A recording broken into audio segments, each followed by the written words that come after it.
So we stretch to prepare the muscle for exercise, and we also stretch to maintain muscle health and mobility and flexibility. We're going to talk about the two types of stretching, dynamic and static. We're going to run through 3 dynamic stretches that you would ideally do before exercise. Okay, so the first dynamic stretch we're going to do is some scoops. So scoops are really straightforward. You can do them walking or you could do them on the spot. So we're going to do them on the spot. And there we go, nice straight leg, brushing either side of the foot. Okay, the second dynamic stretch we're going to do that you would perform before exercise is toe taps. So you just want to demonstrate this one, a little bit more advanced.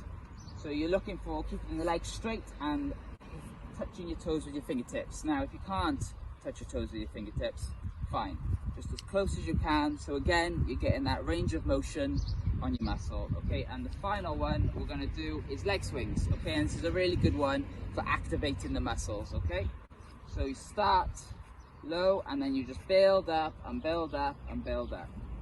Okay, and the other way, with all these stretches, do it on both sides, both legs. You come back, it's important to do a bit more stretching, not long, just a little bit more stretching, and this time it's going to be static stretching. Okay, so this will really help your muscle health and mobility. Okay, so the first static stretch we're going to look at is the calf stretch.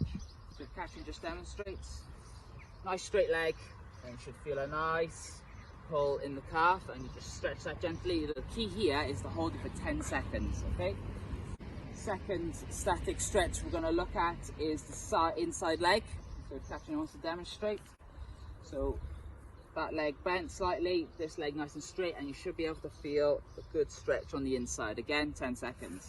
Okay, and then the final one we're going to do is a sit-in hamstring stretch. Okay, so again, legs straight, feet together, toes pointed up, and you just reach and touch them with your toes. Again, if you can't touch your toes, as close as you can,